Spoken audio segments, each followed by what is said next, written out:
You're listening to Your Calm Parenting Path. I'm your host Nina, a mindful parenting coach and mum, here to help you go from overwhelmed and reactive to calm, confident and connected with your kids. This show is for parents who want to raise their children with more patience, less stress and a whole lot more joy. Because small shifts make a big impact and you can build the parenting life you've always wanted. If you want to see what I'm up to, follow me on Instagram at Mindful Parenting Lifestyle, and don't forget to hit follow or subscribe so you never miss an episode. Let's get started. Welcome back to Your Calm Parenting Path. If you're listening today feeling tired, stretched thin, or like you're holding a lot, you're not alone. Parenting asks so much of us, and so often we're taught to push ourselves to the bottom of the list.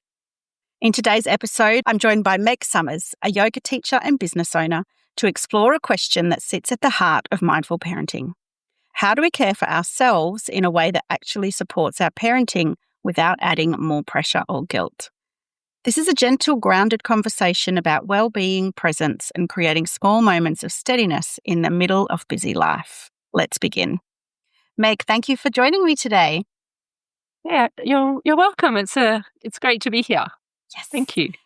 Now, Meg, for those that may be new to your work, can you tell us a little about who you are and what you do? I am a yoga instructor. I've been teaching yoga for 25 years and practicing for almost 30 now. My yoga practice has been a very important part of my life and it's influenced my parenting. And I thought I might just, share a bit about that. Oh, I love that. So how did becoming a parent influence the way that you practice and teach yoga? Well, that was probably one of the biggest steps, as we all know, because becoming a parent is such a change. Yeah. So I had to reprioritize because yoga was sort of my top priority each day, and then it stopped being. And it's interesting that should come up because now my children have left school and I'm having to find that priority again. And my yoga did slip a little bit too far down. So I've been going, okay, bring it back up again because yes, you do have to make sure, your children get the support they need. Yes. And I'm guessing as someone that doesn't do yoga, that there's a difference between teaching yoga and then having your own yoga practice, or are they combined? Very separate. Sure, I might do some of the movements, but it's not the same as that looking into yourself and sort of clearing that pathway internally so that, you're more, or I'm more present, more calm, just clearer about my own sense of self and my own well-being. Yeah, so when you're feeling depleted, when you're as a parent and you teach yoga and then you still have to find time to do your own yoga. Yeah, absolutely. But I also share what I learn in my own yoga journey. Really, that's the basis of my teaching. Yeah. Because without that, I'm just probably saying what someone else has said. It all comes from within me. Not when it comes to the anatomy and physiology aspect, because that's learned, but when it comes to my own integration of, that and also the meditative practices, then it's very much having to stem from my own experience. That's very cool.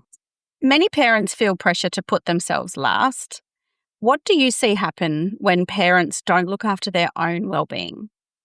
It's likely that we fall into coping mechanisms that don't truly support our own well-being in those instances. I mean, we can't be, do it all right, but at the same time, just to make that space, even if it's 10 minutes, that you can just allow your nervous system to calm, just to come back to yourself a bit more, then it can make a big difference. Yeah. Yeah. So instead of using those coping mechanisms, actually go back to what you need. Instead of having a glass of wine in the afternoon, can you spend that time doing some kind of practice to help you self-regulate and come back to calm? Yes, to reset. Yeah, from all the pressure. Reset. Oh, I love that. And what I find is that, there's so many pressures that are placed on sort of us, and then we're also helping our children with their own pressures Yep. and wanting them to achieve. But things can seem important that aren't. Oh, yeah. And having a meditative practice like yoga, it just kind of seems to just snip those attachments, like those threads that we're holding on to things. So we can let those go. They're not actually serving us in any way. That's just another thing. I sometimes I like to think of my yoga practice like defragging a computer. I don't know if computers still do this, but they used to, because the files are everywhere, and we're kind of a bit lost in them all. And then we put the files where they need to go, and it just kind of gives us more space to breathe, to be present as we would like to be, rather than, just feeling drowned by it all. I really love that. It's almost like a Control-Alt-Delete, isn't it? When you do the practice, I think that's what I would say. Yeah, that's cool. So why do you believe that we can't truly parent well if we're depleted or overwhelmed? I guess we react in ways that don't help us to open clear communication channels. So perhaps we react rather than respond. Or we're just caught up in sort of the stress of an experience and not able to then respond to it sort of with clarity and rationally. Yeah, it's almost like when you have all those files open and all those tabs open, you don't know which one to go to manage a situation. So you just kind of like freeze. I love this computer analogy. You just kind of freeze and you can't respond in the way that you want to. Yeah, you can freeze, but if we're talking about freeze, which is often said to be an aspect of the sympathetic nervous system, then we have the fight, flight, or freeze. Yeah. So we could react amidst that. It's important when we do start to look at like the nervous systems, that we understand that sort of we have the sympathetic and the parasympathetic nervous system, but they're always both active. It's just whether or not one is too dominant. Yeah. Yes. Could you speak to that a little bit more in terms of, so in a parenting situation, say your child is, you probably haven't dealt with this in a while, but refusing to get dressed for school in the morning and you've got your parasympathetic and your sympathetic nervous system. Can you just talk to which one would come up in that situation, and then how a yoga practice would help in that situation? So obviously it would depend on the individual and what we're experiencing at that particular time, and I guess how long we've been dealing with it and how overwhelmed we're feeling and how we respond. But when we do bring more dominance to the parasympathetic nervous system, which is it's often described as rest and digest. I like to call it rest, digest, and meditate. Yeah, nice. Because in order to go into meditation, we need to be in that state more. That we become more receptive rather than reactive. And it might be that conversations are needed. It might be that we need to talk to our child rather than just react to our child. And I'm sure we all do this. So, I'm no expert on managing these things, but it could help, and it would help, if we're able to respond to things in a more calm manner. That doesn't mean there's not discipline. That doesn't mean there's not, consequence, because this is all part of parenting, but at the same time, it's how we go about that makes a difference. But being able to access the parasympathetic first and foremost in those situations instead of the opposite. Yeah. And going down that fight or freeze response. Yeah, I really like that. So for parents who feel they have no time or energy for a yoga practice or for self-care, what does a realistic self-care actually look like? I know you said earlier that yours slipped a little bit, but how did you keep it up? How did you keep the momentum going when your kids were younger? It was actually easier when my kids were younger because there was more of a routine. I've had to re-implement my own routine over the last year or so. And that's kind of been the challenge for me. It's a good one, Life's always changing. But just in talking about that, I've also been changing my practice, just with the age I'm at, my interests, that kind of thing. So bringing in more meditation and pranayama, not just so much of the physical practice. Yeah. So I think that one of the big things is saying yes to ourselves, isn't it? Mm, So because it's so important that we look after ourselves in order to look after others. And when that slips too much, then we don't cope and we're not as present and we're not as adaptable as a mm, parent. So it's whether you or not you make that just even a weekly commitment to yourself to perhaps do a yoga class of some form. There's many different styles and types that suit different temperaments and yeah. different personalities and different physical needs as well.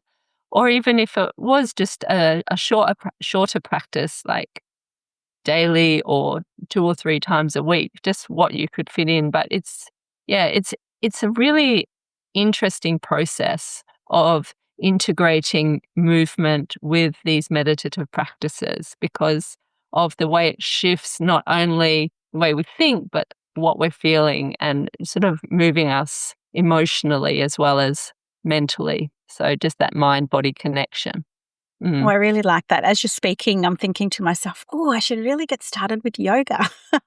I do a lot of meditating, and I know about mindful movement, but I haven't actually ventured into the world of yoga. So it's actually sounding really interesting to have that whole connection between the body and the mind and actually how they connect and how it can help you get into that state where you're able to be calmer for longer and not rely on your reacting and be able to responding. So, I hope we've inspired some new yogis out there. That'd be amazing. I guess another question I have for you, Meg, is with young children around us, can we still get the same effects of, say, if we're doing an online yoga program and we've got our kids around, are we able to still get the same benefits if they keep interrupting us or if they're kind of doing it alongside us? Or is it the kind of practice where you need to do it alone without interruptions? What do you feel about that? I think it's good to have experience of doing it without interruption. Yeah. I guess I was quite practiced when I got to that. No, no, that's not really true. I probably had only been practicing a couple of years before I had my first child. And I did get interruptions.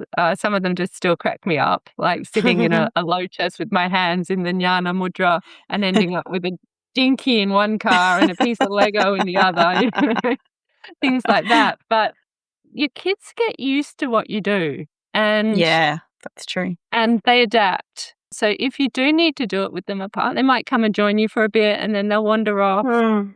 I mean, I have had times where I've stopped my practice and I've gone and made some toast, and then I've got back on my mat again. Yeah, nice. I know that someone thought I did the wrong thing, but I completely disagree. I was like, okay, I hadn't finished my practice. My child was old enough to get themselves ready for school, and then I walked them up to school, walked home, and finished. They're like, oh, how can you do that? You just got to be flexible yourself. You've Yeah, got to be adaptable. Or you don't finish. That's okay.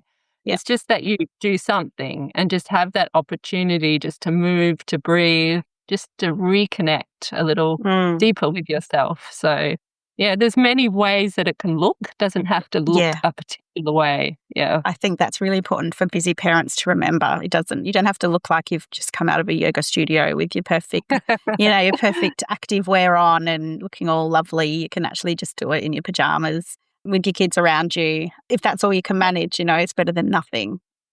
Oh, absolutely. Yeah. And it's nice for the kids to see too, because Mm. it gives them a different outlook as well on, what adults do and why they might do it. They might have questions. It's a good perhaps conversation to have as well. Oh, I love that. Yeah. I have done, when my kids were younger, I did cosmic kids yoga with them. Well, I say I did it. I put it on the TV and I watched them do it. And I very rarely did it myself. And I'm thinking back of that time now and thinking, why didn't I just join them, and demonstrate and show them that you can do these things together? Because my kids really enjoyed it, with the story time and the kind of little lesson at the end of each session. And it was really nice. And I think maybe that might be another way for me to integrate it into their lives, because we haven't done it for so long and it was such a great thing that we enjoyed to do. So, yeah, that'll be nice to do that with them. Yeah. My children, I didn't have them doing yoga as little ones. Because it's also about their father as well. And we had them going to do martial arts. One of them did ballet and music and things like Yeah. that. But I think it was probably around was a few years ago now that I said, well, if you're living here, you need to come do yoga. Gorgeous. And it was kind of cool because they were like, oh, wow, this is what you do. And it gave them a new respect for me, which was really nice. Yeah. And they're still doing it and getting a lot from it. So that happened a bit later, but it's definitely makes a difference for our children as well. And I feel like as they get older, that meditative experience will be more profound and they'll get a lot more out of it. Whereas when they're younger, it's more about just listening to their body as they go through the movements, that kind of thing. Yes. I haven't taught a lot of yoga to children. I did teach at a primary school for a while, and it was really great to see the difference between the kids when they came in and when they left. Yeah, I bet. They were just more grounded, just more calm. You know. And I always started with a balance because I found, especially for the boys, when they had to stand on one leg, they had to focus. Oh, I like that. And that just really shifted their mindset because, they couldn't stand on one leg if they were all over the place. They were not concentrating. Oh, yeah, I might copy that one as well for my primary school kids. So if someone was wanting to get started with yoga, and has never done it before, what can you recommend as a few first steps for a busy mum or a busy dad? Well, you could look around what's local to you and, just have a Google search if you would like to go to in-person classes. I teach in Kwinana and I've got a Reconnect and Begin course coming up in a few weeks. Fantastic. That's just once a week. I also have an online Begin class that's 7 classes that are just about 20 minutes long. One of them's a bit longer, the last one, but that's just an introduction to yoga. Oh, cool. And different techniques that help the yoga practice. Because it's one thing to get on your mat and do the movements, but yoga is very specific in its application and it has techniques that are necessary to help to calm the mind and to get a deeper connection with the body. Yeah. Cool. So I might put the link to that in the show notes, and then if anyone's interested, they can check out your course to get started. If they can't find any, I guess, in-person classes around them, that might be a nice option to get started. Yeah, well, it's one of the things, they might be around you, but it's whether or not you can get to them, isn't it? Exactly. Yeah, that's a really good point. Yeah. So how does modelling self-care and self-regulation help support our children as they grow? My experience as a mother has just shown that, our children copy us and they copy the way we respond and behave. Sure, they get to a point where they have other role models in their life as well. But, the way that we behave is sort of a fundamental aspect of what they grow from, isn't it? So being able to care for ourselves, and that enables us to be more present, to care for our children. And interestingly, that might mean letting go of some of the expectations, whether they be social expectations or our own expectations that other people have of us on what we should be doing or achieving. I often, when I teach these days, I often remind people that less is often more. Yeah. Yeah. And it was something I became really aware of when my eldest was at school doing ballet at an art school and so many hours, and he stopped doing it and it was like, oh my goodness, I got my son back. Yes. It's like, sometimes we're sort of so busy trying to achieve that we forget about those sort of connections that are really important. Yeah. Being in the moment. Yeah. Yeah. Having that time together. Yeah. Beautiful, Meg. If you could recommend one small shift that creates a big impact for parents' well-being and their parenting, what would that be? Communication. Being receptive and open to communicate clearly and to listen. Yeah. Beautiful. Oh, I love that. Meg, thank you so much for joining us today. Where can listeners find out more about you and your work? I have a website. So, my website has got a lot of options. It's got options for in-person classes, online classes, courses, challenges. Great. So, yeah, there's a lot of options there for if you're interested in doing some yoga with me. And I've seen you've started doing some nice reels on Instagram. Is that right? Oh, yeah. I never think about my socials. Dip my toe in the water every now and again. What you post is really cool. Your videos are great. So get online and follow some of Meg's social media posts. They're looking really good. Oh, thank you.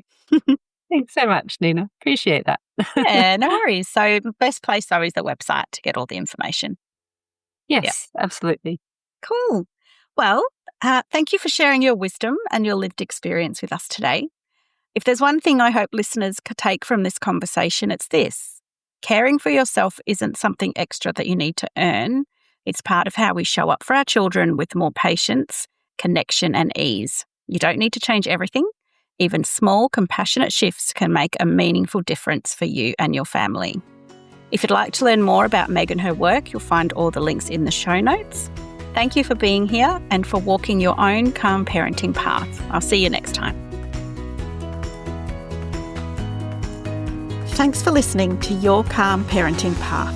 I am so glad you're here. And I hope this episode gave you something useful to take into your parenting journey. If you'd like to dive deeper, sign up to my mailing list at mindfulparentinglifestyle.com.au for more tips and insights, or book a free chat to learn how we can work together. And don't forget to hit follow or subscribe so you never miss an episode. I look forward to speaking with you next time on Your Calm Parenting Path.